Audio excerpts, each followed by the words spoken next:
Kami mau masuk di dalam hadirat-Mu terus Tuhan. Kami mau tetap di dalam hadirat-Mu Tuhan. Sekali lagi kita katakan, seperti wanita mengurapi-Mu, menangis di bawah kaki-Mu. Demikian hidupku mau mengasihi-Mu, Yesus, Engkau baik bagiku. Sampai akhir ku menutup mata, ku tetap setia menanti janji-Mu. Sampai ku dapatkan mahkota kehidupanku, ku tetap setia, ku melayani-Mu. Sampai akhir ku menutup mata, ku tetap setia menanti janji-Mu. Sampai ku dapatkan mahkota kehidupanku, ku tetap setia, ku melayani-Mu. Ku tetap setia, ku melayani-Mu. Ku tetap setia, ku melayani-Mu. Amin. Itulah kerinduan kami Tuhan.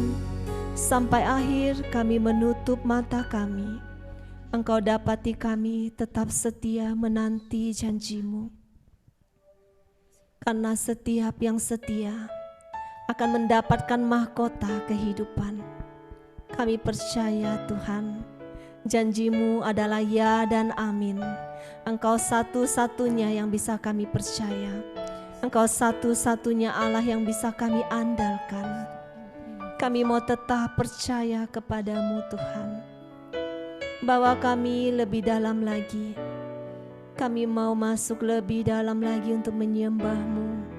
Lingkupiku dengan sayap-Mu.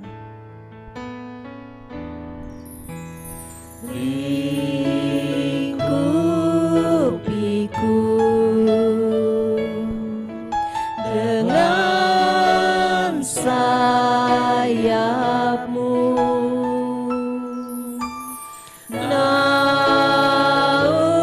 Naungiku dalam kuasa-Mu. Di saat badai bergelora,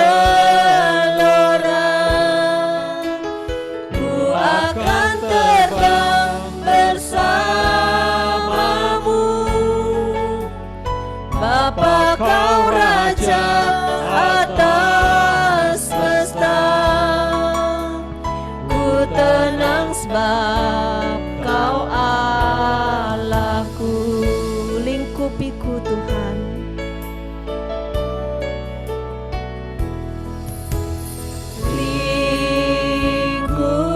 Lingkupiku dengan sayap-Mu.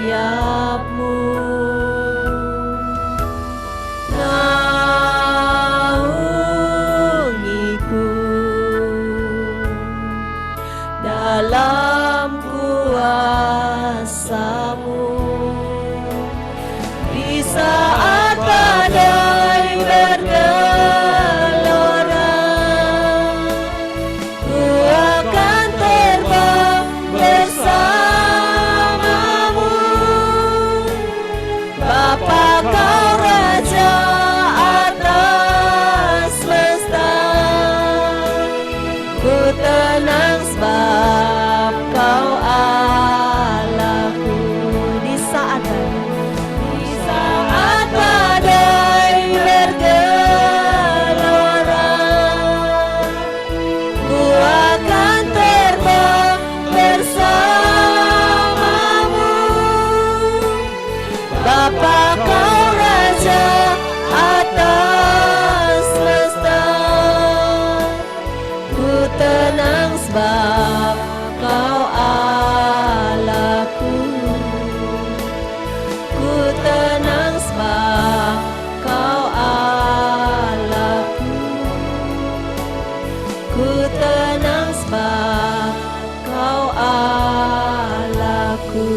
kasih Tuhan, karena Engkau Allah yang tidak membiarkan kami berjalan sendiri.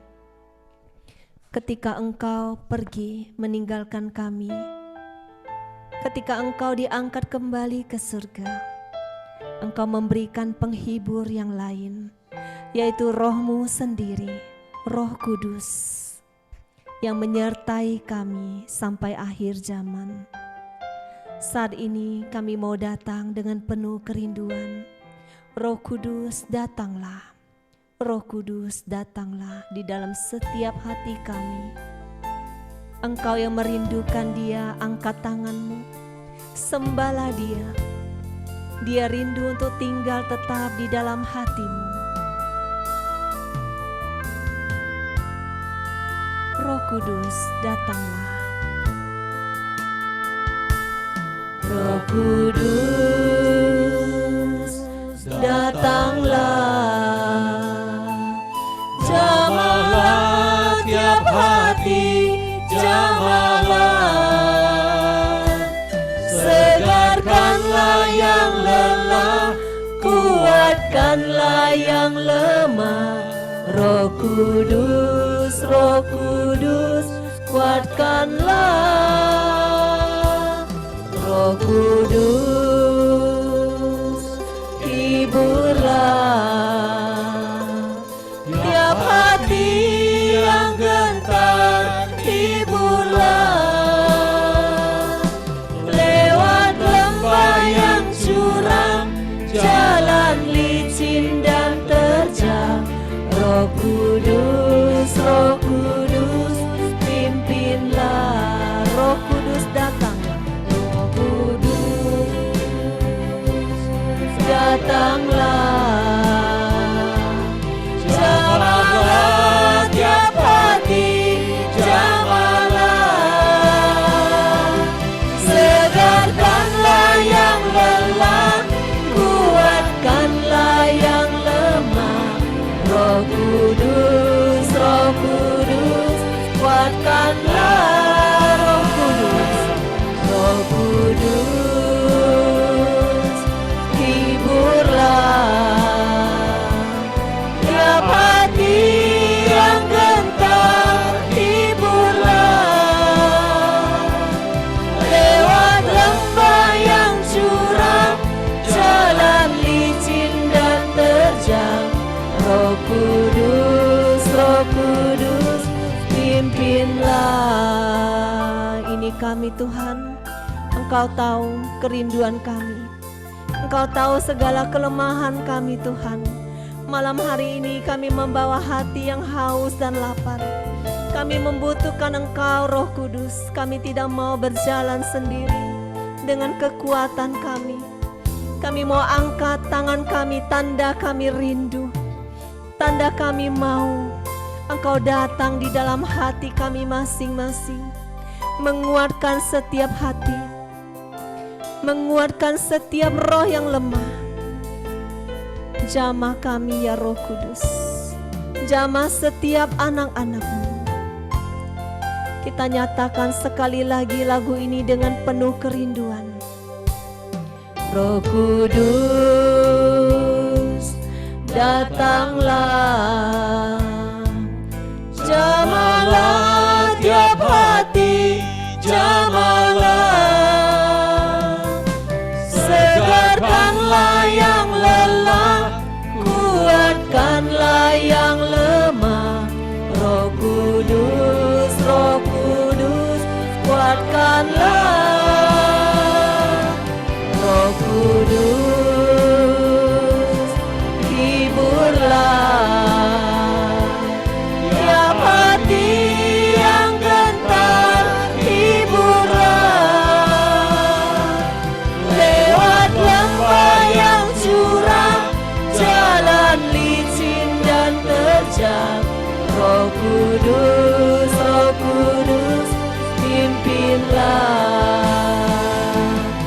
Roh Kudus, Roh Kudus, pimpinlah. Roh Kudus, Roh Kudus, Roh Kudus, pimpinlah.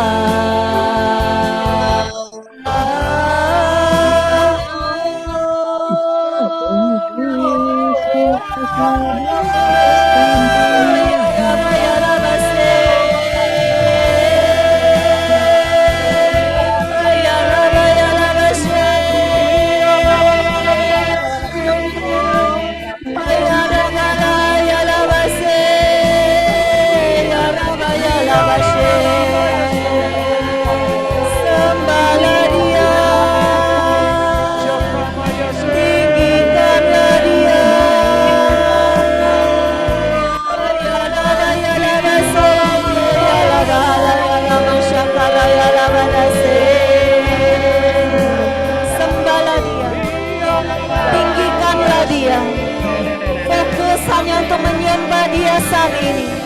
Orana sakaraya lama sekiara balahala ya lama syakaraya lama se. Ayara balahala ya lama sekiara balabakara ya lama sekiara baya lama syakaraya lama dase. Orabaya lama haraya lama sekiara balabakara ya lama syakaraya lama sakaraya lama sekiara balase.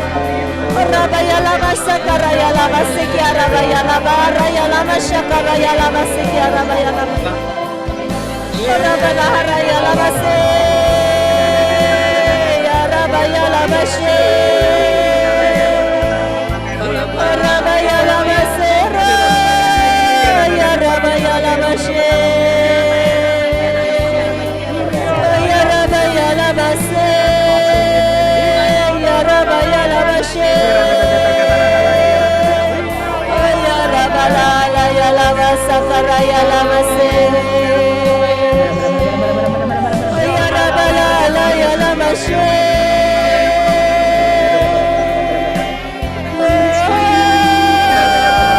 Ya rabala ya lama se. Ya rabala ya lama sakaraya lama dakase. Ya lama sakaraya lama sikiara barakala ya lama sakaraya lama sikiara barakase. Ya ramana hana sakaraya lama sikiara baya lama barakala ya lama sikiara barakase.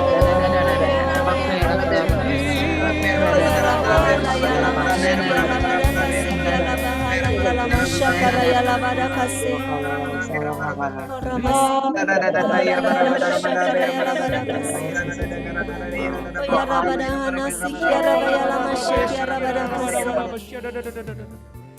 Jangan keraskan hatimu anakku.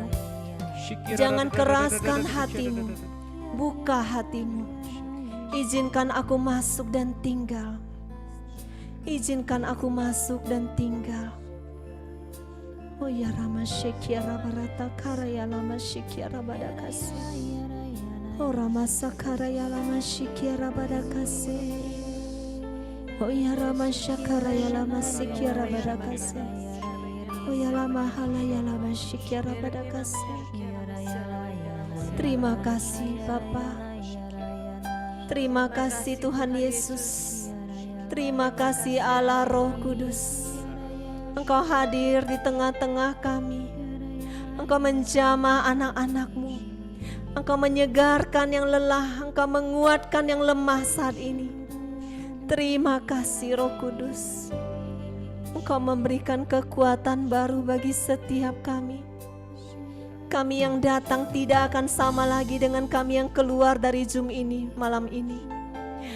Kami tidak akan sama lagi. Engkau sudah memberikan kekuatan yang baru bagi setiap kami. Kami akan mengalami Engkau lebih dan lebih lagi malam hari ini Tuhan. Melalui firman-Mu, Engkau ubahkan setiap hati kami. Kami mau menyiapkan hati kami Tuhan lebih lagi. Karena firman-Mu Tuhan, pelita bagi kakiku, terang bagi jalanku. Terima kasih Tuhan, terima kasih. Kami mau menyiapkan hati kami mau tetap di dalam hadirat-Mu.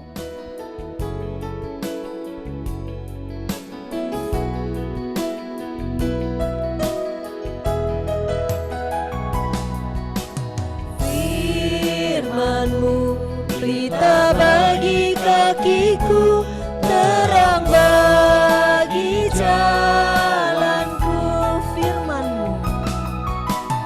Firman-Mu, pelita bagi kakiku,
setiap firman yang keluar dari mulut-Mu Tuhan adalah pelita bagi kaki kami, terang bagi setiap jalan kami, sehingga kami yang berjalan di dalam firman-Mu tidak akan pernah lagi berjalan di dalam kegelapan.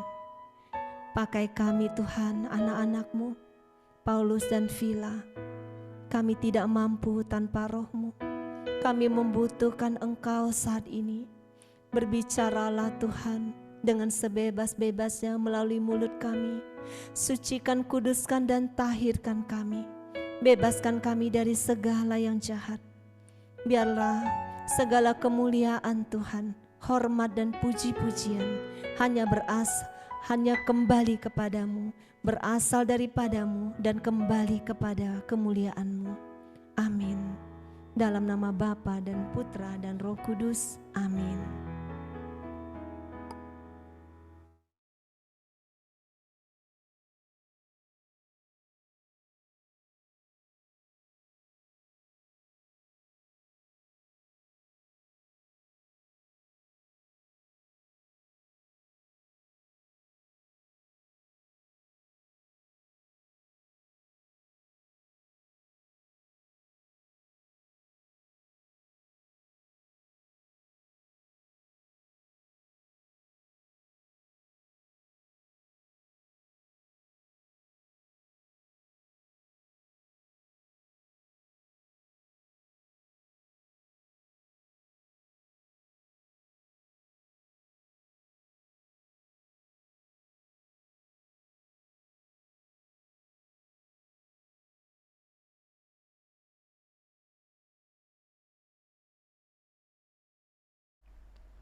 Bapak Ibu, suara saya jelas?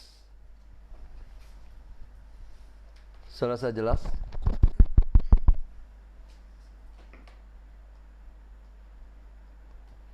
Selamat malam semuanya.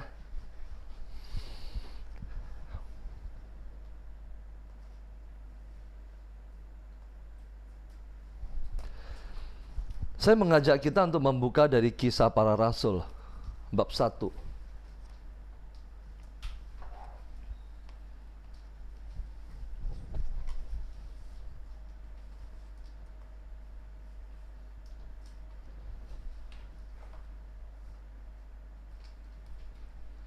Kisah Para Rasul bab 1 ayat 1. Tema kita pada malam hari ini berjudul Naik ke Ruang Atas. Jadi malam hari ini adalah malam doa kita hari yang pertama. Kita akan berdoa selama 9 hari untuk menyambut Pentakosta pada hari yang ke-10. Pentakosta. Penta artinya 50. 50 dihitung dari mana? Dihitung dari hari pertama Yesus bangkit. Bapak Ibu sudah ketemu? Kisah Para Rasul bab 1 ayat 1. Kalau sudah, layarnya dimatikan. Suara saya jelas ya? Coba angkat tangan yang mendengar suara saya. Oke, ya layarnya silakan dimatikan. Ya. Mari kita tundukkan kepala. Selamat malam Bapa, Putra, dan Roh Kudus. Terima kasih Tuhan. Pada malam hari ini, kami semua berkumpul di ruang atas. Pada malam hari ini, kami bersama-sama ingin merenungkan firman-Mu. Singkapkan misteri yang tersembunyi bagi kami. Misteri kerajaan surga, nyatakanlah kepada kami Tuhan. Sembunyikan hamba-Mu ini di belakang salib-Mu. Berfirmanlah Tuhan, kami siap mendengarkan. Amin.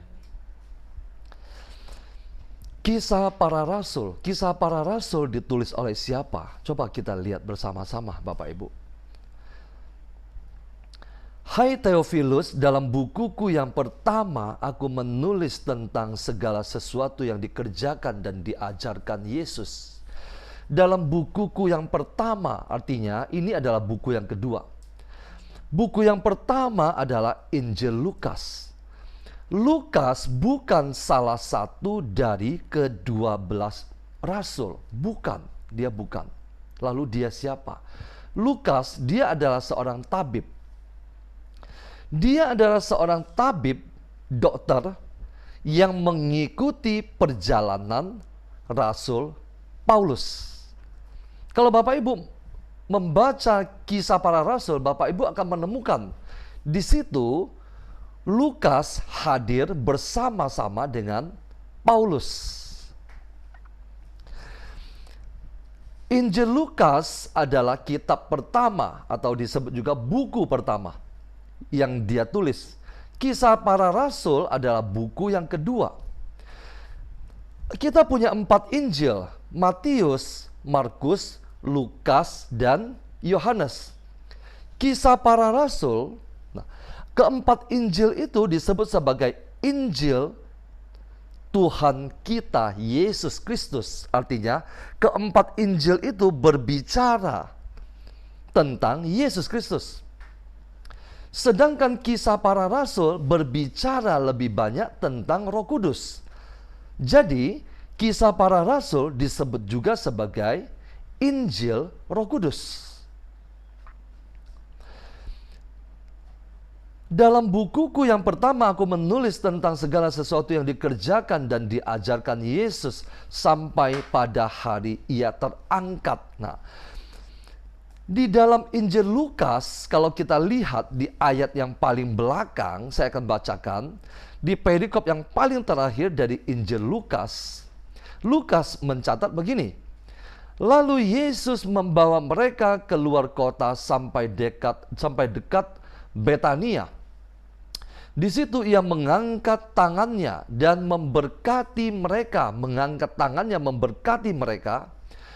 Dan ketika ia sedang memberkati mereka, ia berpisah dari mereka dan terangkat di surga. Mereka sujud menyembah kepadanya, lalu mereka pulang ke Yerusalem dengan sangat bersukacita. Mereka senantiasa berada di dalam bait Allah dan memuliakan Allah.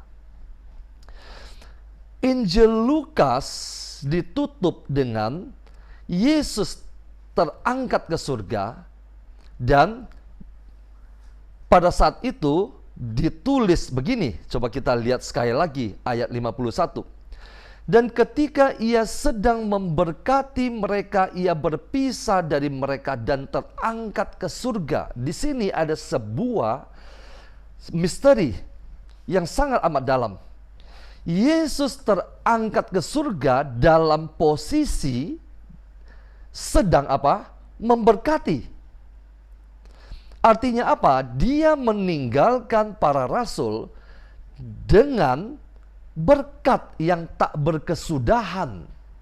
Berkat itu sampai dia naik ke surga. Nah, sekarang di dalam kisah para rasul ini, Lukas bercerita begini. Sampai pada hari ia terangkat, ayat kedua, sebelum itu ia telah memberi perintahnya oleh Roh Kudus kepada rasul-rasul yang dipilihnya. Kepada mereka ia menunjukkan dirinya setelah penderitaannya selesai, dan dengan banyak tanda ia membuktikan bahwa ia hidup. Sebab selama 40 hari ia berulang-ulang menampakkan diri dan berbicara kepada mereka tentang kerajaan Allah. 40 hari. 40 hari sekali lagi dihitung dari mana? Dihitung dari hari pertama Yesus bangkit. Hari pertama Yesus bangkit sampai kemarin hari kenaikannya adalah 40 hari. Dari kenaikannya sampai Pentakosta ditambah 10 hari.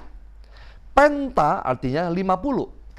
Pentakosta artinya hari ke-50 dari hari pertama Yesus bangkit. Pentakosta. Nah, sekarang kita masuk dalam satu situasi. Situasi apa? Menantikan Pentakosta. Selama berapa lama? 9 hari. 9 hari sampai Sabtu depan. Lalu kemudian di hari Minggu adalah hari turunnya Roh Kudus. Bapak Ibu, Kalau saya mengatakan kita berdoa menantikan turunnya Roh Kudus, bukan berarti Roh Kudus belum turun. Mohon dipahami. Kalau kita merayakan Natal setiap tahun, bukan berarti Yesus lahir setiap tahun. Bukan. Tetapi kita mengenangkan misteri itu. Sekaligus juga untuk memperbaharui iman kita. Kita menantikan Pentakosta, turunnya Roh Kudus sekali lagi untuk memperbaharui Anda dan saya. Tanpa Roh Kudus, Anda dan saya tidak dapat menjadi seorang Kristiani. Tanpa Roh Kudus, Anda dan saya tidak dapat menjadi anak-anak Allah.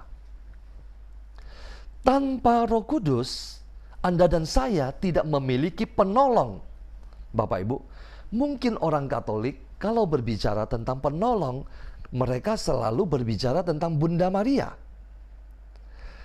Tanpa mengurangi rasa hormat saya terhadap Bunda Maria yang juga adalah seorang pendoa bagi kita, tetapi Yesus sendiri katakan, sebelum dia menderita sengsara, dia berkata begini di dalam Injil Yohanes, "Aku akan mengirimkan kepada kamu seorang penolong yang lain." Pertanyaannya, penolong yang pertama siapa? Penolong yang pertama adalah Yesus sendiri. Roh Kudus adalah Yesus sendiri katakan bahwa dia adalah penolong yang satu lagi. Siapa itu Roh Kudus? Roh Kudus adalah Yesus yang unlimited. Yesus yang tanpa batas. Kenapa? Yesus yang hadir melalui rohnya di dalam setiap kita. Jadi, perjanjian lama tidak mengenal Roh Kudus tinggal di dalam hati manusia sebagai pribadi. Tetapi di dalam perjanjian baru, tepatnya pada saat Pentakosta, baru Roh Kudus tinggal di dalam hati setiap orang percaya secara pribadi. Roh Kudus di dalam hati Anda dan saya adalah seperti Yesus di dalam perahu bersama para murid.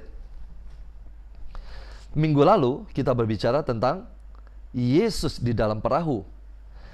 Roh Kudus di dalam hati setiap orang percaya seperti Yesus di dalam perahu bersama dengan para murid. Roh Kudus tinggal di dalam setiap kita secara full, penuh, karena dia adalah roh. Di ayat keempat, pada suatu hari ketika ia makan, siapa yang makan? Yesus. Yesus yang makan bersama-sama dengan mereka adalah Yesus yang sudah bangkit. Kenapa dalam kisah sesudah kebangkitan Yesus selalu, Alkitab selalu mencatat Yesus makan? Begini, hantu, iblis, atau roh tidak bisa makan. Tetapi Yesus yang bangkit, dia dapat menembus tembok, tetapi dia juga punya daging. Dia juga bisa makan. Jadi, Yesus yang bangkit adalah sungguh Allah, sungguh manusia. Pada suatu hari ketika ia makan bersama-sama dengan mereka, ia melarang mereka meninggalkan Yerusalem. Yesus disalib di mana? Di Yerusalem. Sesudah itu dia menampakkan diri di mana? Di Yerusalem. Dan dia berpesan kepada mereka jangan meninggalkan Yerusalem. Dan menyuruh mereka tinggal di situ menantikan janji Bapa yang demikian katanya. Telah kamu dengar daripadaku, sebab Yohanes membaptis dengan air, tetapi tidak lama lagi kamu akan dibaptis dengan Roh Kudus. Kenapa pada hari Pentakosta Roh Kudus turun di Yerusalem? Karena di Yerusalem ada bait Allah. Anda dan saya akan menjadi bait Allah yang sesungguhnya, yang rohani. Yohanes Pembaptis membaptis dengan air sebagai tanda pertobatan. Dan orang yang datang kepada Yohanes dan memberikan diri dibaptis, mereka kemudian menerima Yesus.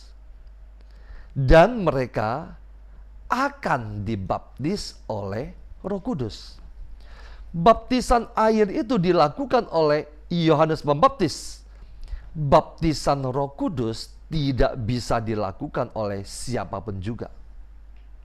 Yesus satu-satunya yang membaptis dengan Roh Kudus. Maka bertanyalah mereka yang berkumpul di situ, Tuhan, maukah engkau pada masa ini memulihkan kerajaan bagi Israel? Jawabnya, engkau tidak perlu mengetahui masa dan waktu yang ditetapkan Bapa sendiri menurut kuasanya. Ayat ke-8. Tetapi kamu akan menerima kuasa kalau Roh Kudus turun. Jadi Roh Kudus adalah kuasa Allah. Kenapa tanpa Roh Kudus Anda dan saya tidak dapat melakukan pekerjaan Allah? Karena tanpa Roh Kudus, tanpa kuasa, orang tidak dapat hanya berjalan bersama dengan Yesus dan kemudian menyingkirkan Roh Kudus. Orang tidak dapat melakukan pekerjaan pelayanan tetapi menyingkirkan peran Roh Kudus. Jadinya pekerjaan pelayanan itu akan menjadi pekerjaan sosial. Dan ini banyak terjadi di dalam gereja-gereja dan komunitas-komunitas.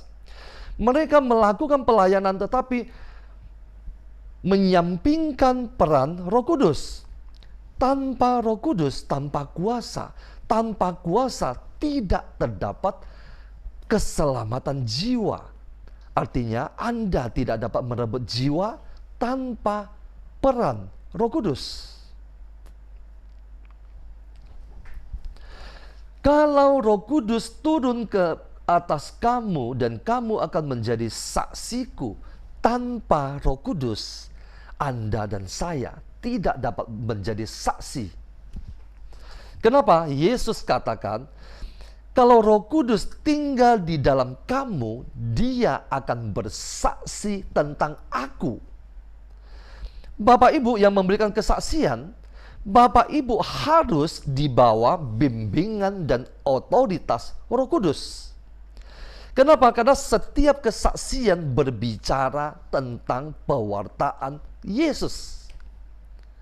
Kalau Anda bersaksi, bercerita tanpa dibawa bimbingan, tuntunan, otoritas Roh Kudus, Anda bercerita memuliakan diri Anda.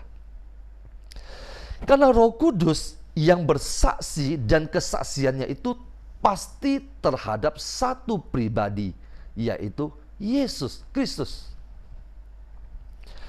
Kamu akan menjadi saksiku di Yerusalem dan di seluruh Yudea dan Samaria dan sampai ke ujung bumi. Sesudah ia mengatakan demikian, terangkatlah ia, disaksikan oleh mereka dan awan menutupnya dari pandangan mereka. Bapak Ibu, apa kalimat terakhir yang diucapkan Yesus sebelum dia terangkat ke surga? Kalimat yang terakhir yang dicatat di dalam Alkitab yang Anda dan saya baca adalah, tetapi kamu akan menerima kuasa kalau Roh Kudus turun ke atas kamu, dan seterusnya dan seterusnya. Sesudah kalimat itu adalah kalimat terakhir. Yesus terangkat ke surga. Jadi, kalimat terakhir yang Yesus ucapkan adalah tentang Roh Kudus.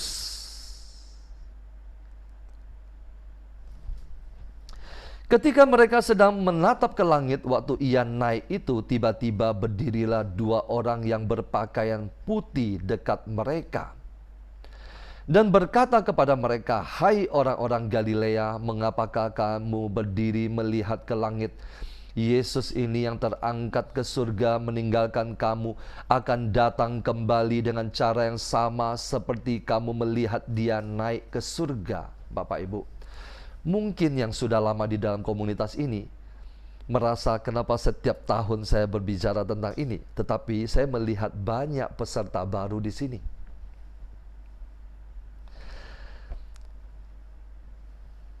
Perbincangan tentang Roh Kudus tetap sesuatu yang baru, bahkan asing bagi banyak orang. Jadi, bagi yang sudah pernah mendengar, sabar mendengarkan sekali lagi.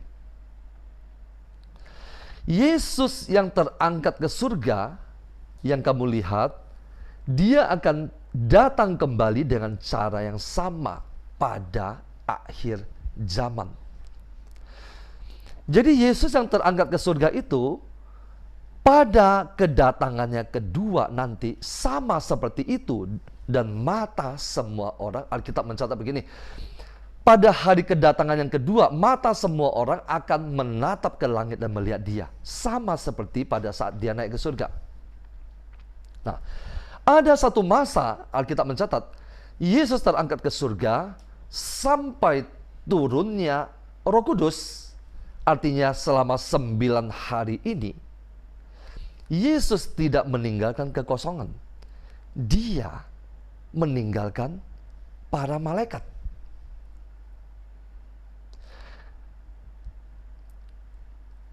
Tiba-tiba berdirilah 2 orang yang berpakaian putih dekat mereka.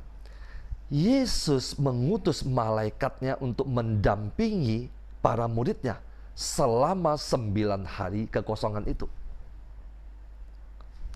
Oke. Ayat ke-12. Maka kembalilah rasul-rasul itu ke Yerusalem dari bukit yang disebut Bukit Zaitun, yang hanya seperjalanan sabat jauhnya dari Yerusalem. Apa artinya seperjalanan sabat?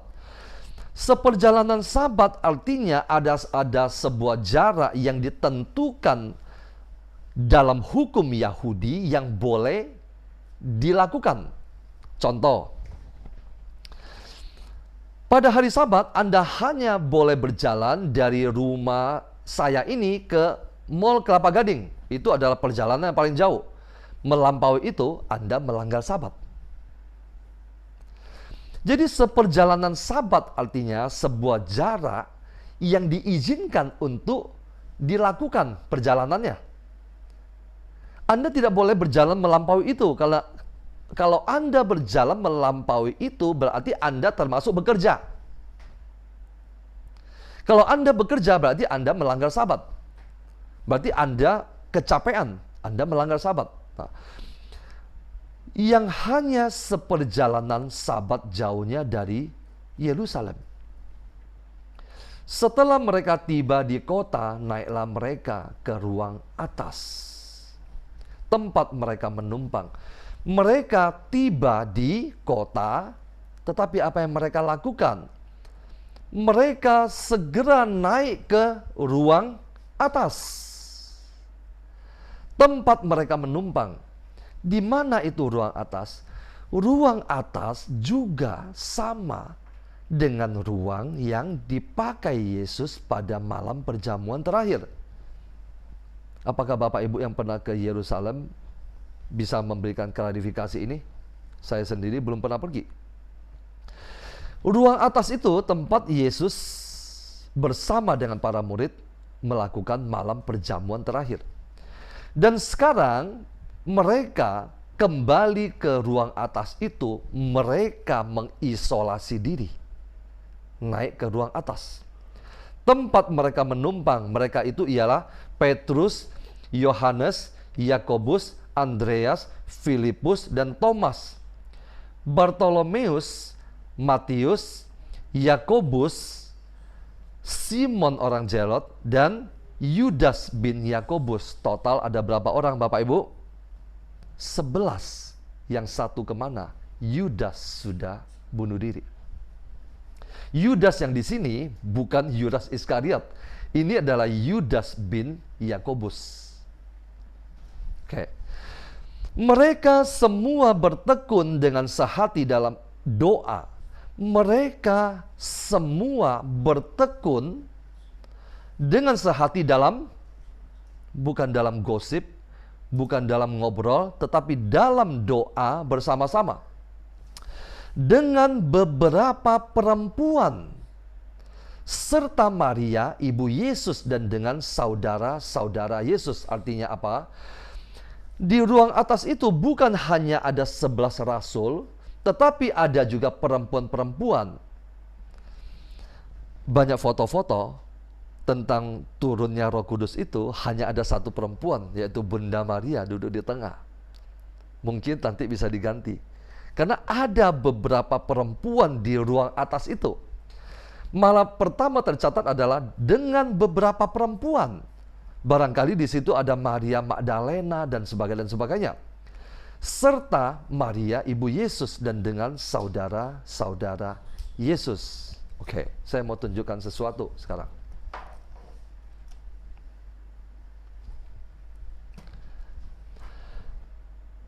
Judul kita pada malam hari ini adalah naik ke ruang atas. Naik ke ruang atas. Naik atau atas selalu melambangkan tempat untuk berjumpa dengan Allah. Yesus berdoa semalam-malaman di Bukit Zaitun. Yesus berdoa di Taman Getsemani. Musa, oke. Bagaimana persiapan Musa menyambut ke-10 firman Allah? Coba Malin tayangkan. Atau saya bacakan. Begini. Di dalam kitab Keluaran bab 34 ayat 27 dan 28, hanya 2 ayat ini. Ini berbicara tentang Musa ketika dia naik ke atas gunung apa? Sinai. Untuk persiapan menyambut 10 perintah Allah. Apa yang Musa lakukan? Berfirmanlah Tuhan kepada Musa, tuliskanlah segala firman ini, sebab berdasarkan firman ini telah kuadakan perjanjian dengan engkau dan dengan Israel. Dan Musa ada di situ bersama-sama dengan Tuhan 40 hari 40 malam lamanya, tidak makan roti dan tidak minum air, dan ia menuliskan pada loh itu segala perkataan perjanjian, yakni ke-10 firman. Silakan dimatikan layarnya. Musa hanya untuk menerima 10 firman, bukan menerima Roh Kudus. Tetapi hanya untuk menerima 10 firman, Musa naik ke atas gunung Sinai. Dia mempersiapkan diri berpuasa 40 hari 40 malam, tidak makan roti dan tidak minum air. Musa. Kenapa Tuhan katakan Musa adalah orang yang paling lembut hatinya? Dia berpuasa 40 hari, bayangkan, dan 40 malam tidak makan roti dan tidak minum air. Demi apa? Mempersiapkan diri untuk menyambut firman Tuhan. Lagi, Bapak Ibu, kita sekarang memasuki hari pertama untuk mempersiapkan diri kita menyambut Roh Kudus. Oke, saya tidak katakan Roh Kudus datang kepada kita. Kenapa? Karena Roh Kudus sudah ada di dalam diri kita. Tetapi saya katakan kita mempersiapkan diri 9 hari untuk menyambut Roh Kudus mengurapi Anda dan saya sekali lagi secara baru. Setuju? Mengurapi sekali lagi secara baru. Memenuhi Anda dan saya lagi sekali lagi secara baru. Roh Kudus itu dari namanya, dia adalah Sang Kudus. Bapak Ibu, banyak orang berdoa meminta sesuatu dari Allah, tetapi dia tidak memiliki level kekudusan untuk siap menerima sesuatu yang datang dari Allah. Saya ingin mohon kesembuhan, saya ingin mohon pemulihan, saya ingin minta calon istri yang baik, calon suami dan sebagainya. Tetapi mereka tidak tahu segala sesuatu yang datang atau diberikan oleh Allah adalah kudus. Kalau Anda dan saya tidak memiliki tingkat atau level kekudusan, Anda tidak dapat menerima apapun yang datang dari Allah. Bahkan harta. Harta kita datang dari Allah, bukan? Harta yang kita miliki datang dari Allah. Roh Kudus itu kudus. Untuk menyambutnya, Anda dan saya harus menguduskan diri. Setuju? Ada beberapa yang kurang setuju. Karena merasa menguduskan diri itu sesuatu yang sulit. Tanpa kekudusan, tidak ada orang yang dapat melihat Allah. Nah, di dalam Mazmur 24 ayat 3 dan 4, saya akan bacakan. Siapakah yang boleh naik ke atas gunung Tuhan? Siapakah yang boleh berdiri di tempatnya yang kudus? Orang yang bersih tangannya dan murni hatinya, dan tidak menyerahkan dirinya kepada penipuan, tidak terlibat dalam penipuan, dan tidak bersumpah palsu.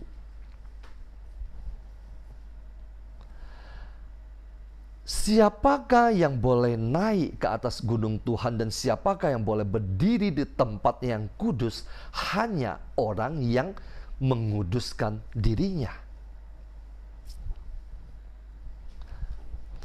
Ada satu ayat, dua ayat di dalam 1 Petrus bab 1 ayat 15 dan 16. Bunyinya begini.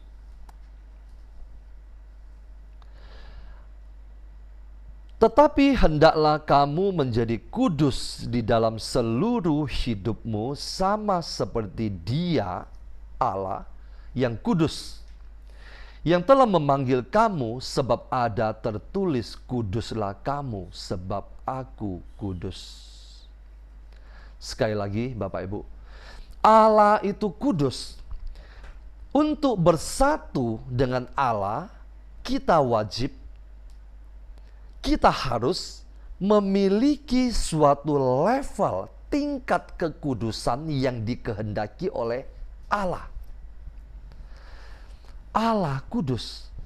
Anda dituntut memiliki suatu tingkat level kekudusan agar Anda dapat bersatu dengan Dia, atau yang tadi saya katakan itu, menerima segala sesuatu yang berasal daripada Dia.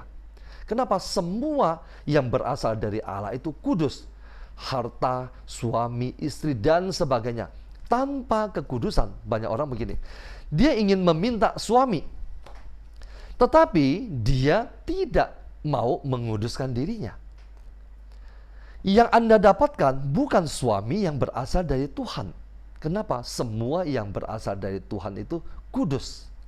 Anda harus memiliki satu level tingkat kekudusan untuk dapat menerima pemberian Allah. Apalagi menerima Roh Kudus, pribadi ketiga dari Tritunggal. Bapak Ibu, kekudusan bukan suatu karunia. Saya ulangi, kekudusan bukan suatu karunia. Jadi jangan meminta karunia kekudusan dari Allah. Kekudusan bukan sebuah karunia yang Anda berdoa memohon kekudusan dari Allah. Bukan. Bukan. Sekali lagi bukan. Kekudusan datang karena kesetiaan dan kesediaan dan disiplin kita mengikuti pimpinan Roh Kudus. Mati terhadap daging. Kalau Anda tidak setia, tidak bersedia, dan tidak menjalani kehidupan yang penuh dengan disiplin, kekudusan tidak akan datang cuma-cuma. Karena kekudusan itu bukan karunia. Iman adalah karunia, tercatat di dalam surat Paulus. Karunia iman, karunia kesembuhan, karunia melakukan mukjizat. Kekudusan bukan. Kekudusan dihasilkan oleh dalam diri Anda. Anda yang membiarkan diri Anda dituntun, dipimpin oleh Roh Kudus, mati terhadap daging, sehingga Anda memiliki sebuah tingkat atau level kekudusan yang dikehendaki Allah. Oke. Saya mau memberikan 3 poin pada malam hari ini. Apa yang kita lakukan di ruang atas? Apa yang kita lakukan di ruang atas? Pertama yang kita lakukan di ruang atas adalah berdoa. Mereka semua bertekun dengan sehati dalam doa. Di ruang atas, anggap 9 hari ini kita masuk ke atas, ke ruang atas. Kita naik ke ruang atas.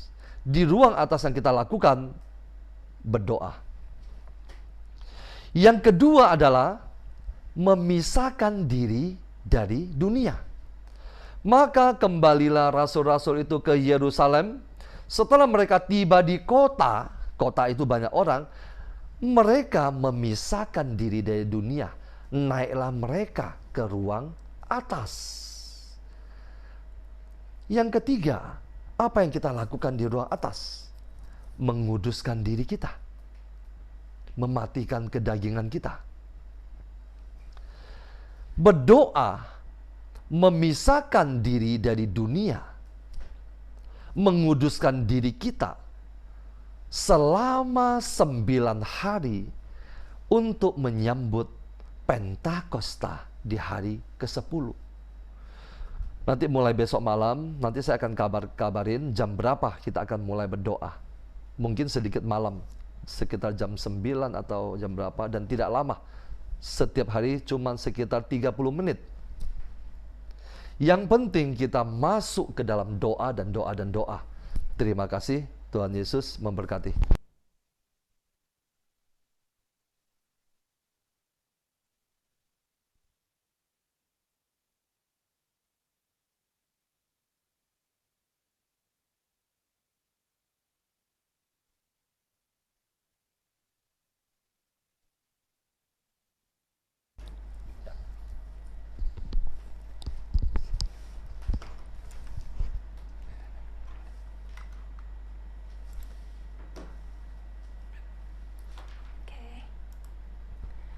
Baik, saya lanjutkan Bapak Ibu, Suster.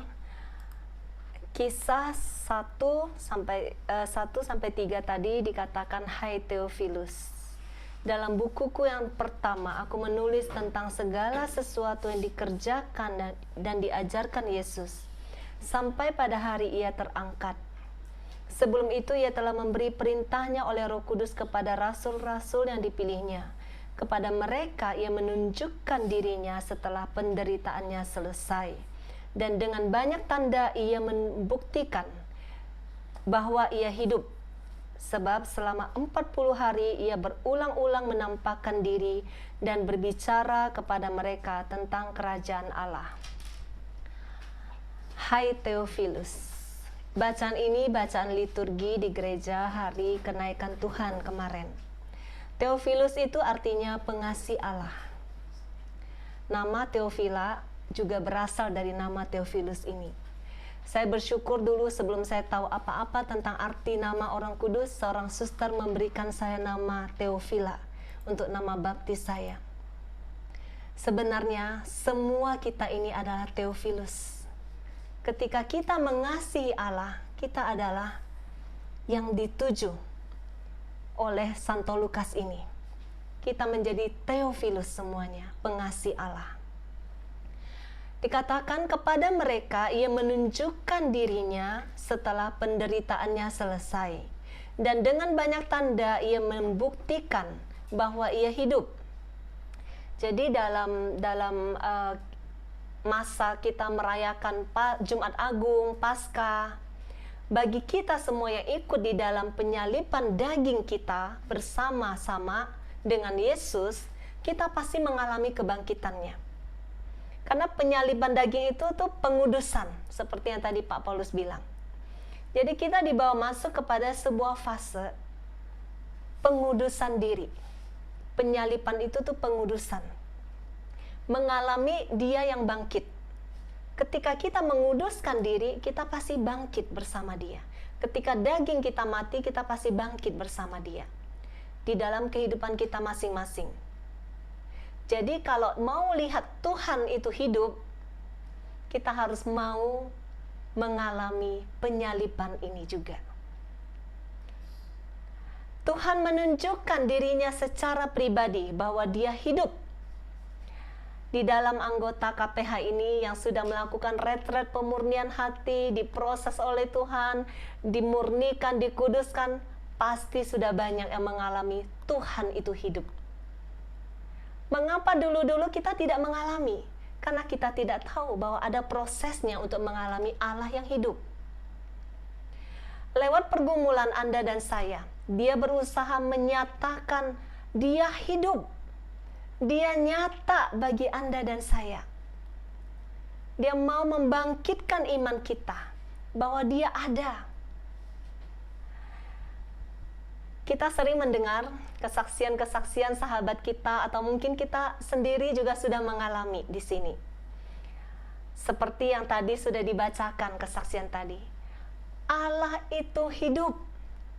Mengapa berpuluh-puluh tahun kita jadi orang Katolik nggak pernah mengalami Allah yang hidup?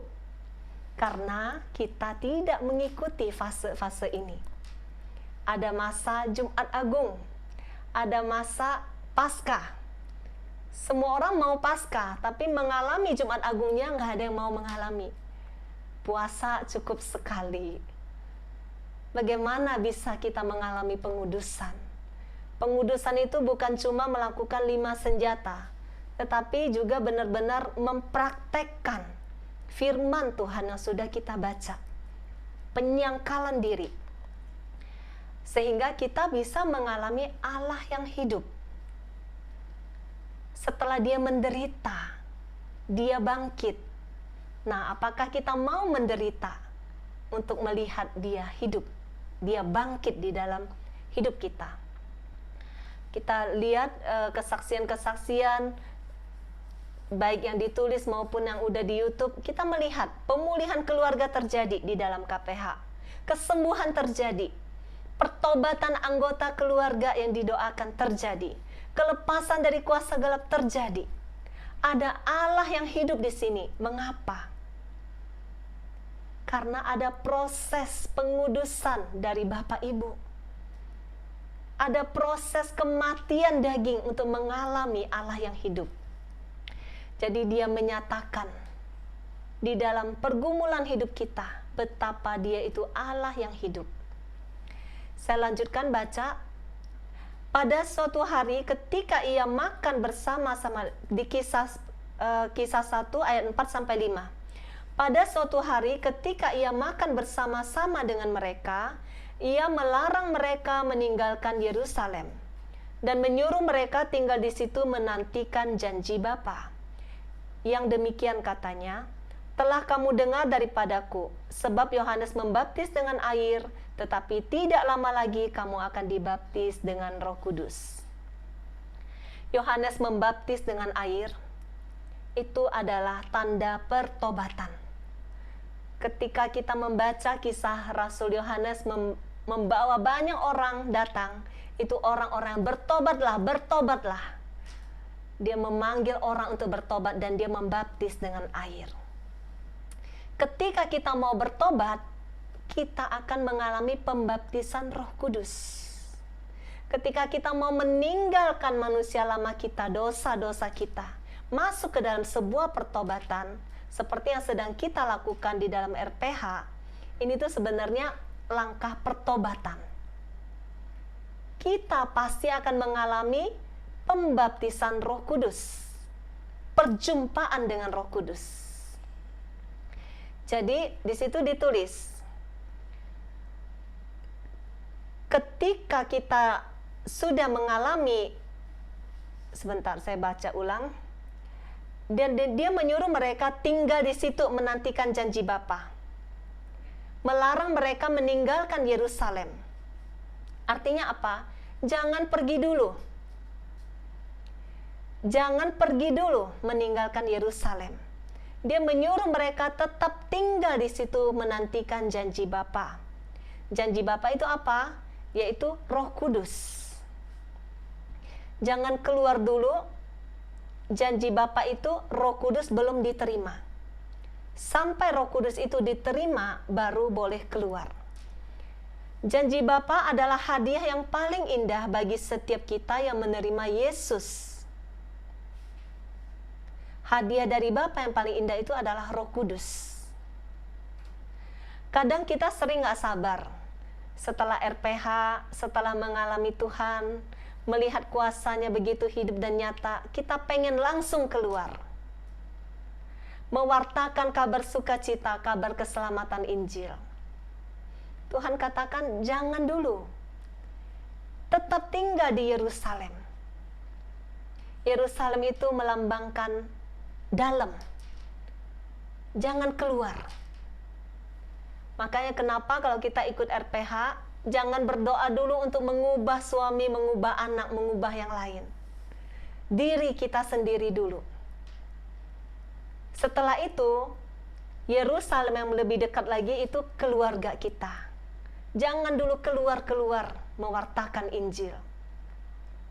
Keluarga kita dulu. Setelah kita mengalami Dia Allah yang begitu hidup dan nyata, Tuhan itu pengen mengubah kita sendiri dulu sebenarnya. Menguduskan diri kita dulu sehingga kita menerima yang namanya Roh Kudus. Pengudusan diri itu yang kita lakukan juga di dalam RPH. Kita menguduskan hati kita untuk menjadi tempat Roh Kudus tinggal. Menjadikan hidup kita menjadi bait kudus. Sehingga Roh Kudus ketika dicurahkan tinggal tetap. Dialah yang selalu menuntun hidup kita setiap hari seperti lagu tadi. Mewartakan Injil, kabar sukacita, endingnya itu adalah menyelamatkan jiwa. Pewartaan Injil bukan sekedar pelajaran, hanya sekedar pewartaan, bukan. Ada endingnya, merebut jiwa. Bukan hanya membuat orang itu dibaptis selesai, bukan. Tetapi membawa dia sampai kepada perjumpaan dengan Roh Kudus. Sehingga sungguh-sungguh orang ini mengalami hidup yang baru. Dan ini adalah pekerjaan Allah. Untuk itulah Yesus datang ke dunia ini. Tetapi setelah Yesus kembali ke surga, pekerjaan ini belum selesai. Kita dipanggil untuk melanjutkan pekerjaannya sampai akhir zaman. Jadi, pekerjaan merebut jiwa ketika Yesus naik ke surga belum selesai. Makanya kenapa dilanjutkan oleh murid-murid. Tetapi murid-murid tidak akan pernah bisa tanpa Roh Kudus itu hadir. Tanpa Roh Kudus itu dicurahkan. Demikian juga setiap kita. Kita nggak mungkin bisa melakukan pekerjaan Allah dengan kekuatan manusia kita. Seseorang tidak mungkin bisa melakukan pekerjaan pewartaan keselamatan tanpa Roh Kudus. Tanpa kekuatan ilahi yang datang dari atas dan mengandalkan kekuatan sendiri, pekerjaan ini pasti hanya di permukaan. Pasti hanya di permukaan. Mungkin banyak katekumen, mungkin banyak yang dibaptis, tetapi tidak mengalami sampai kepada keselamatan jiwa. Sampai kepada orang ini benar-benar mengalami perubahan dari manusia lama kepada manusia baru. Jadi hanya sebatas akhirnya menjadi pekerjaan sosial. Jadi seperti yang tadi Pak Paulus bilang, akhirnya menjadi pekerjaan dunia, bukan lagi pekerjaan Allah. Bukan merebut jiwa, tetapi menambah anggota gereja. Bahkan ketika kita bekerja untuk Tuhan tanpa dengan bimbingan Roh Kudus, tanpa kekuatan Roh Kudus, seorang pelayan pasti jatuh karena kelemahannya. Ketika mengandalkan kekuatan sendiri dalam pekerjaan Tuhan, Anda suatu hari pasti akan mengalami kekeringan rohani. Anda akan pasti merasa lelah karena Anda melakukannya dengan kekuatan sendiri. Anda akan putus asa. Anda akan terluka. Jika Anda berhasil pun dengan segala prestasi dalam pelayanan, iblis masih bisa menjatuhkan Anda dengan kesombongan. Jika tanpa Roh Kudus, iblis itu selalu mencari celah untuk menjatuhkan kita. Dan dia pasti menang kalau kita mengandalkan kekuatan kita. Karena musuh kita itu roh. Kita harus naik levelnya. Bersama Roh Kudus kita baru bisa memenangkan pekerjaan Allah. Betapa kita membutuhkan Roh Kudus. Jadi kita tidak bisa melakukan pekerjaan Tuhan sekecil apapun tanpa kekuatan Roh Kudus. Kisah 1 ayat 8, tetapi kamu akan menerima kuasa kalau Roh Kudus turun atas kamu. Dan kamu akan menjadi saksiku di Yerusalem, di seluruh Yudea dan Samaria, dan sampai ke ujung bumi. Tetapi kamu akan menerima kuasa kalau Roh Kudus turun atas kamu. Jadi ketika kita menerima kuasa, menerima Roh Kudus, kita menerima kuasa. Ada kuasa di atas kekuatan kita manusia. Ada kuasa supernatural. Mungkin banyak dari kita tidak menyadari siapa itu Roh Kudus. Kita sering berdoa Bapa, Putra, dan Roh Kudus. Kita nggak sadar apakah saya sudah mengalami perjumpaan dengan Roh Kudus. Bagaimana Roh Kudus itu bisa tinggal tetap di hati saya. Tadi dikatakan, jika Roh Kudus turun atasmu, ada kuasa yang turun atasmu. Anda tidak akan sama lagi. Powermu, kekuatanmu tidak akan sama lagi dengan sebelumnya. Ada kekuatan ilahi berjalan bersama dengan kamu setiap hari.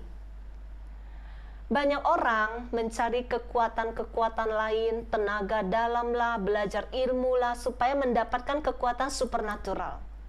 Supaya kebal, supaya nggak gampang sakit, supaya menang terus, supaya bisa menyembuhkan, atau yang lain-lain. Padahal, Bapamu menjanjikan kekuatan supernatural itu untuk setiap anak-anaknya. Kita yang menerima Yesus, percaya kepada Yesus, itu semua layak menerima Roh Kudus. Kita akan menerima kuasa Roh Kudus. Nggak perlu belajar ilmu itu. Jadi, perjumpaan dengan Roh Kudus akan mengubah kehidupan kita. Mengubah kehidupan Anda dan saya. tidak akan sama lagi. Selama ini mungkin ada yang sudah berjuang untuk mengampuni dengan kekuatan sendiri, makanya nggak bisa. Ada yang japri saya, Bu Villa, bagaimana caranya saya mengampuni? Saya sudah sering mau mengampuni, saya sudah berusaha bertahun-tahun, tapi saya selalu gagal. Kita gagal karena kita berjuang dengan kekuatan sendiri. Makanya kita butuh Roh Kudus. Ada kekuatan di atas kekuatan kita yang akan memampukan kita. Caranya bagaimana? Ini yang sudah Bapak Ibu lakukan. Mungkin ada peserta RPH yang baru bergabung saat ini. Retret pemurnian hati adalah menyiapkan hati kita untuk menerima Roh Kudus. Kita menyucikan hati kita, menguduskan diri kita untuk Dia masuk tinggal tetap. Anda bisa bedakan. Hati Anda pasti diubah kalau Anda sungguh-sungguh melakukan 5 senjata ini dengan tekun. Anda akan kaget. Kenapa saya jadi bisa mengampuni? Ini banyak kesaksian yang sudah dinyatakan oleh peserta-peserta sebelumnya. Yang tadinya nggak mampu mengampuni, setelah RPH, Tuhan memberi dia hati yang baru. Dia mampu untuk mengampuni. Ada kekuatan ilahi yang memampukan dia. Jadi, dengan kekuatan Roh Kudus, Tuhan memampukan kita untuk melakukan segala yang kita tidak mampu dengan kekuatan sendiri. Mungkin ada juga yang sering jatuh ke dalam dosa. Saya sudah sering berhenti merokok, tapi di hari ketiga saya pasti merokok lagi. Saya sering berjuang supaya enggak lagi berhubungan dengan wanita-wanita yang di luar, yang tidak boleh saya hubungi. Tapi akhirnya saya jatuh lagi. Atau mungkin game, atau dosa apapun. Lakukan pemurnian hati. Lakukan retret ini dengan sungguh-sungguh. Kuduskan dirimu. Pengudusan diri, kekudusan itu bukan karunia, tetapi perjuangan. Kita mau berjuang bersama Tuhan. Kita mau menguduskan diri kita. Tuhan yang akan memberikan kekuatannya. Sehingga ketika kita sudah murni, kudus, Roh Kudus itu tinggal tetap untuk membantu, membimbing kita melakukan pekerjaan Tuhan. Jadi, hanya bersama Roh Kudus kita bisa menang. Karena itu Tuhan Yesus pernah berkata, jika kita percaya kepadanya, kita akan melakukan hal-hal yang jauh lebih besar. Dalam Yohanes 14 ayat 12-14. Aku berkata kepadamu, sesungguhnya barang siapa percaya kepadaku, ia akan melakukan juga pekerjaan-pekerjaan yang aku lakukan. Bahkan pekerjaan-pekerjaan yang lebih besar daripada itu. Ketika kita percaya bahwa Tuhan tuh mengatakan, ketika kamu menerima Roh Kudus, ada kuasa. Ada kuasa yang diberikan kepadamu untuk melakukan pekerjaan-pekerjaan yang lebih besar. Termasuk ketika engkau berdoa, doamu itu penuh dengan kuasa. Doamu punya urapan. Anda bedakan. Dulu kok kayaknya saya berdoa begitu-begitu aja. Tapi setelah hati saya dimurnikan, setelah saya menyiapkan lebih lagi untuk Roh Kudus tinggal tetap, ada kuasa lain yang bekerja, yang di atas kemampuan saya. Doa Anda tidak akan sama lagi. Jadi, kita membutuhkan Roh Kudus untuk melakukan pekerjaan-pekerjaan yang lebih besar. Dan kamu akan menjadi saksiku di Yerusalem, di seluruh Yudea dan Samaria dan sampai ke ujung bumi. Pertama tadi Yerusalem. Yerusalem ini berbicara di dalam. Di dalam itu yang paling dalam adalah diri kita sendiri. Diri kita sendiri dulu mengalami Tuhan yang hidup. Mengalami Dia sendiri yang mengubahkan kita, mengubah pikiran kita, memperbaharui pikiran kita dengan firman. Mengubah hati kita yang keras, mengubah hati kita yang pahit menjadi hatinya, menjadi seperti hatinya. Baru akhirnya ke sebelah pasangan, baru akhirnya anak, tanpa kita perlu mewartakan sebenarnya. Jadi sebenarnya menjadi saksi itu enggak harus pewartaan, tetapi apa yang dilihat orang bahwa Anda berubah, itu pewartaan yang lebih dahsyat. Orang-orang melihat Anda berubah, mereka akan bertanya, apa yang membuatmu berubah? Itu adalah pewartaan yang lebih dahsyat daripada pewartaan di mulut. Suami Anda akan melihat, anak-anak Anda akan melihat, sehingga membawa seisi rumahmu mengalami perjumpaan dengan Roh Kudus. Kedua itu di Yudea. Jadi setelah keluarga, kita bersaksi di ruang lingkup yang lebih luas lagi. Yang lebih luas lagi di luar rumah kita, tetangga-tetangga kita, komunitas kita, rekan kerja kita. Yang ketiga, Samaria. Mereka lebih jauh lagi, yang belum mengenal Yesus. Ketika Roh Kudus tinggal di dalam diri kita, apa yang kita ucapkan itu punya kuasa. Apa yang kita doakan itu punya kuasa. Sehingga orang lain yang belum pernah melihat Yesus di dalam dirimu. Mereka melihat Tuhanmu itu hidup.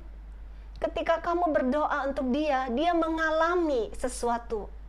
Sehingga dia bisa melihat Tuhanmu hidup. Yang keempat, sampai ke ujung bumi. Sampai ke ujung bumi, kita menjadi saksi Tuhan. Artinya dimanapun dan saat kapanpun Tuhan menempatkanmu, disitulah kita bersaksi tentang Dia. Hidup kita ini sampai akhir bersaksi untuk Dia. Orang melihat kehidupan kita, sehingga dimanapun kita berada, semua orang melihat Yesus di dalam diri kita. Hanya dengan kuasa Roh Kudus kita baru bisa mampu melakukan pekerjaan Tuhan. Amin. Tuhan Yesus memberkati.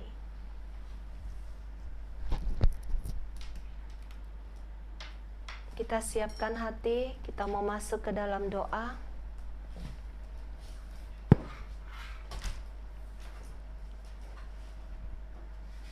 Lagu keempat siapkan.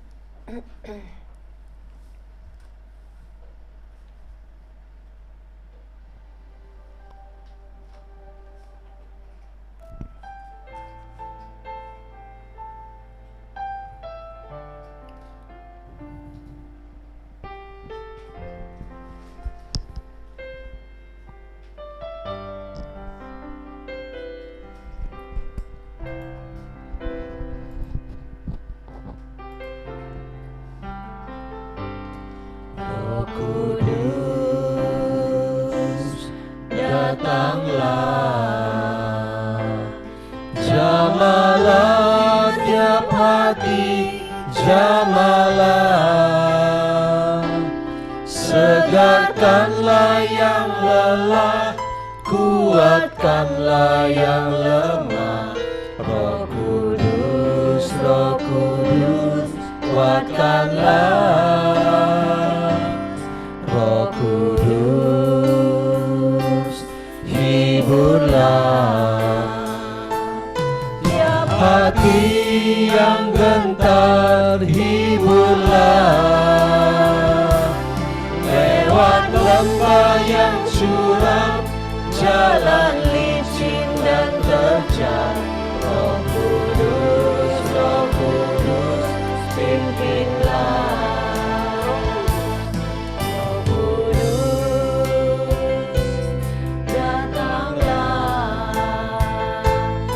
Jamalah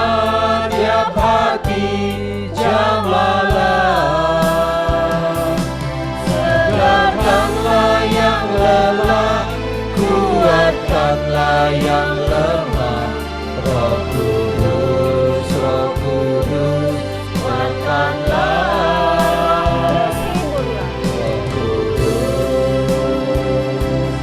hiburlah. Tiap hati yang gentar, hiburlah. Lewat lembah yang curam, jalan licin dan terjal. Roh Kudus, Roh Kudus, pimpinlah. Roh Kudus, Roh Kudus, pimpinlah. Roh Kudus, Roh Kudus, pimpinlah.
Mintalah dengan rindu dia hadir. Mintalah dengan rindu hadir melawan hatimu saat ini.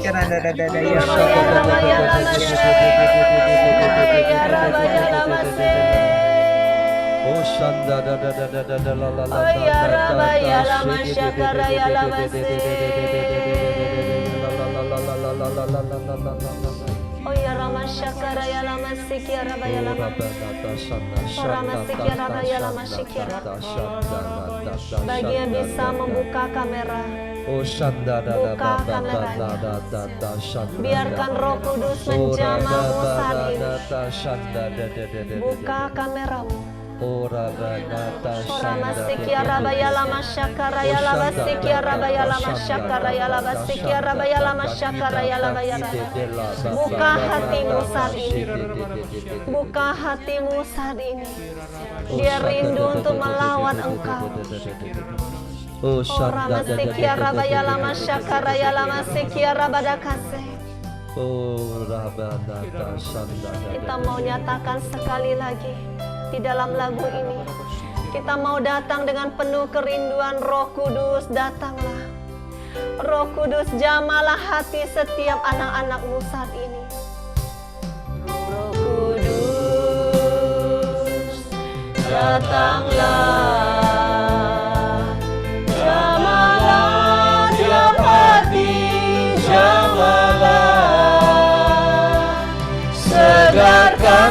yang lelah, kuatkanlah yang lemah.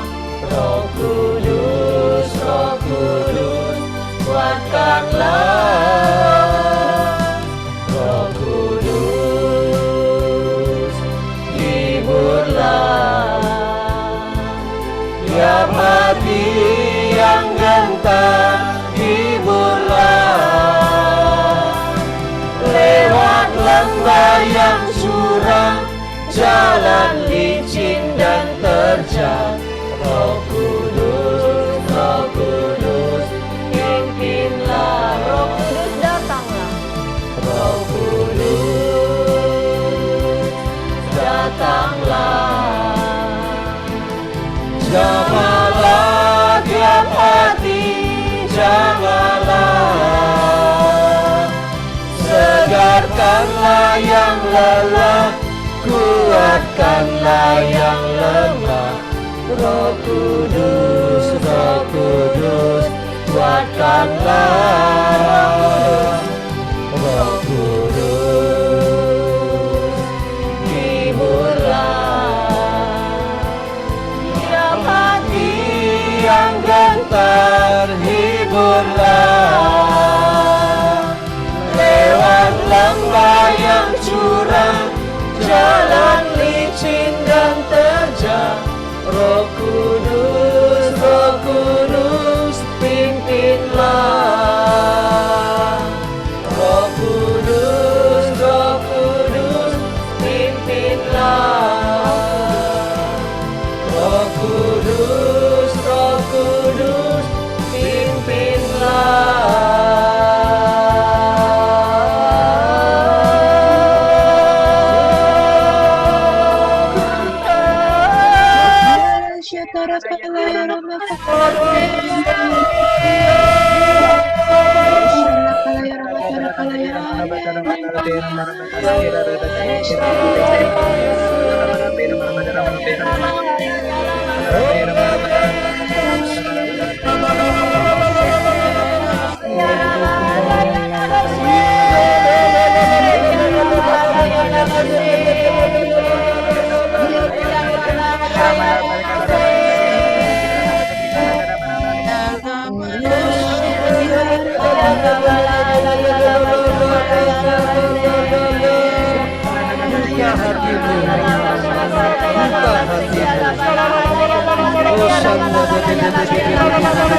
Terimalah. Pejamkan matamu.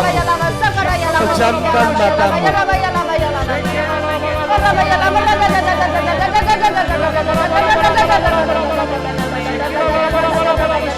Pejamkan matamu. Pejamkan matamu. Pejamkan matamu. Buka suaramu. Buka suaramu. Buka suaramu. Yeshua, Yeshua, Yeshua, Yeshua, Yeshua, Yeshua. Yeshua, Yeshua, Yeshua.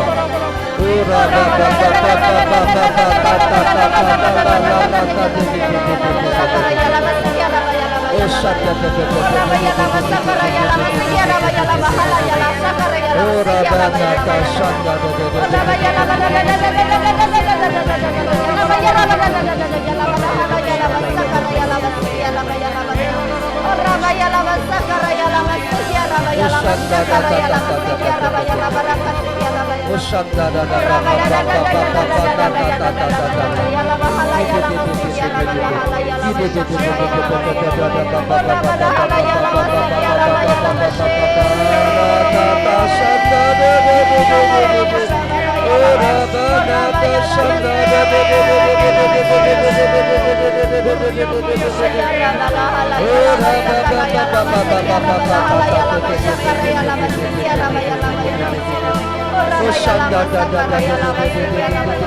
Dia mencurahkan kuasanya, dia mencurahkan kuasanya saat ini. Terimalah kuasanya. Oh Rabbalah ya lama sakaraya lama sikia rabaya lama syakaraya lama sikia rabaya lama. Oh Rabbalah sakaraya lama sikia rabaya lama syakaraya lama sikia rabaya lama. Oh Rabbalah sakaraya lama sikia rabaya lama sikia Oh Rabbalah sikia rabaya sakaraya lama sikia rabaya lama syakaraya lama. Oh Rabbalah sakaraya lama Oh ya rabaya lama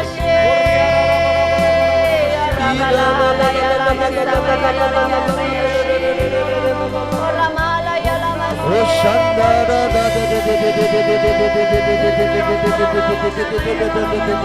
Rama sakaraya lama sikia rabala sakaraya lama ya lama syakaraya lama sikia rabala ya lama rabala ya lama sikia rabala ya lama rabala ya lama sakaraya lama sikia rabala sakaraya lama rabada kasakarana hana sikia rabala ya lama rabada kasikia rabala hana sakaraya lama sikia rabala ya lama syakaraya rabada kasih ramana sikia ramana sakaraya lama sikia rabala ya lama syakaraya ramaya lama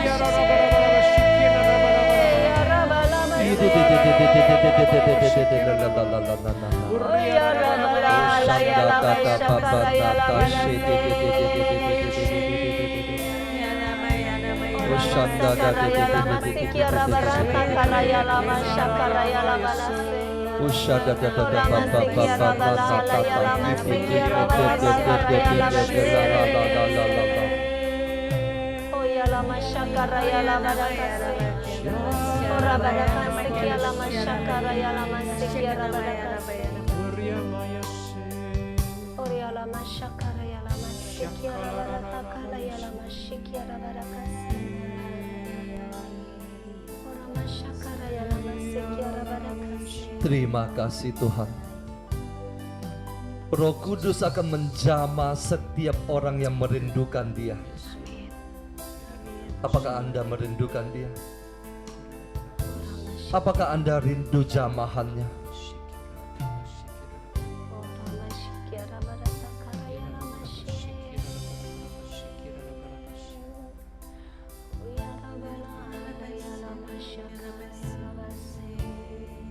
Mari kita naik ke ruang atas.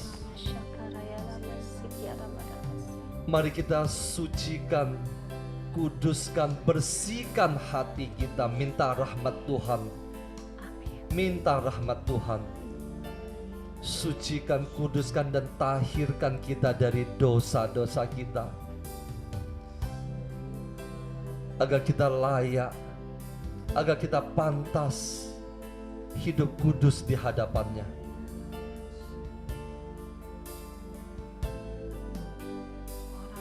Minta Tuhan memberikan kekuatan kepada Anda untuk berjuang hidup dalam kekudusan. Kuduslah kamu sebab aku kudus, kata Tuhan. Terima kasih Tuhan. Terima kasih Tuhan. Terima kasih Tuhan.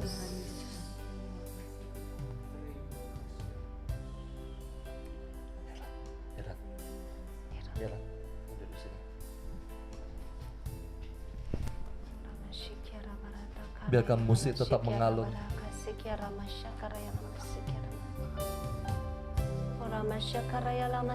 Saat ini aku berdoa untukmu. Segala kuasa apapun juga yang menghalangi engkau, segala perjuanganmu yang tampaknya tidak ada jalan keluar, kiranya kekuatan Tuhan turun atasmu, memberikan kekuatan kepadamu untuk dapat menanggung segala perkara apapun juga yang Anda hadapi.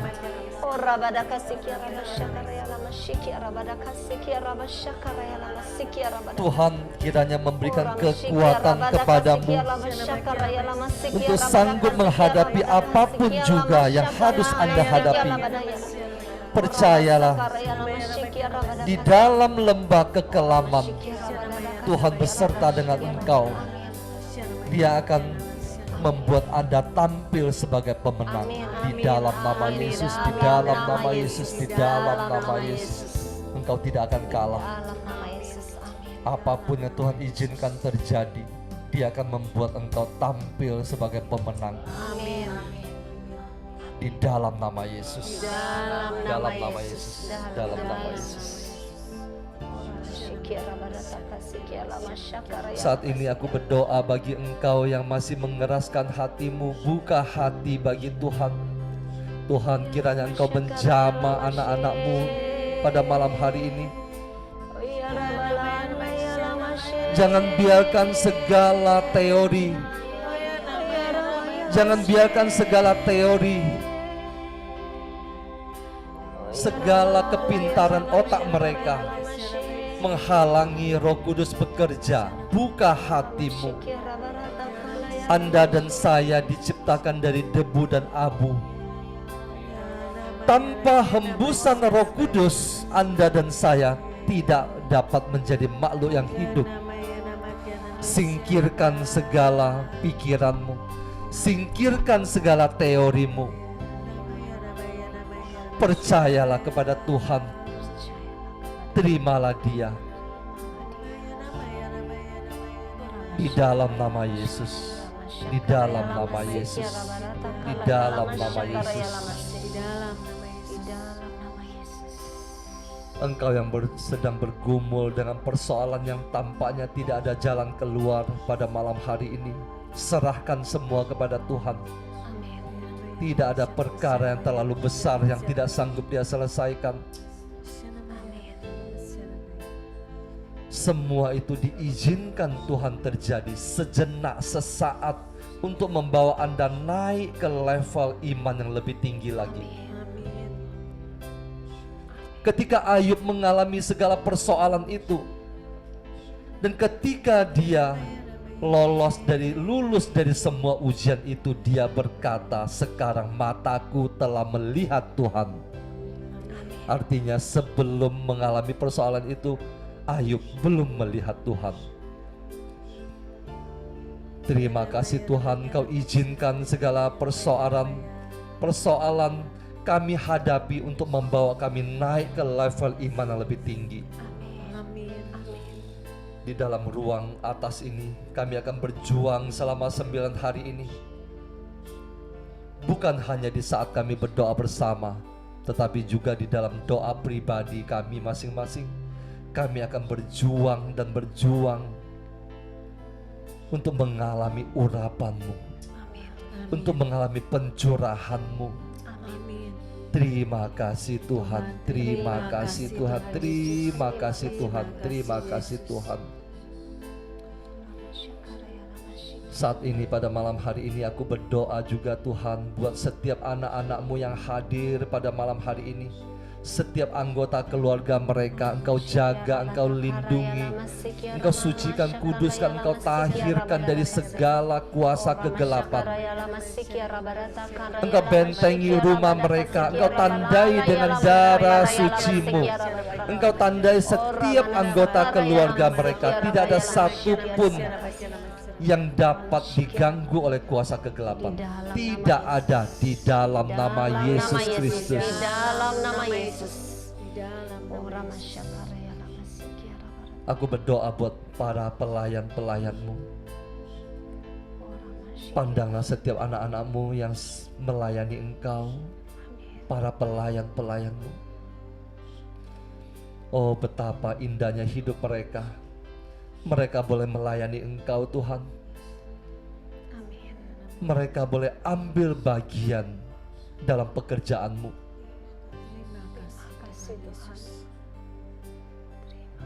Kami juga berdoa buat para sahabat-sahabat yang mensupport pelayanan ini.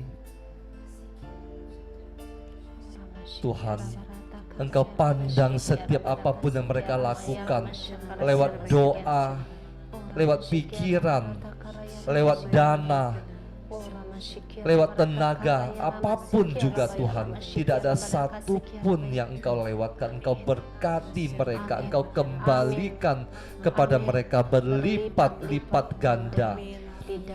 Berlipat-lipat ganda. Apapun yang mereka tabur di dalam komunitas ini, Tuhan, Engkau ganti berlipat-lipat ganda dengan harta surgawi dan juga harta duniawi di dalam nama Yesus Kristus.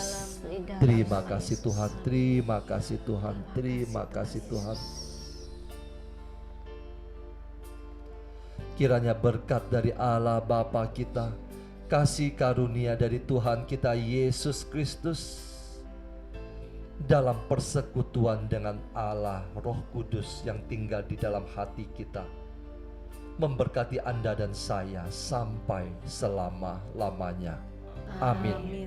Dalam nama Bapa dan Putra dan Roh Kudus. Amin. Oke, foto.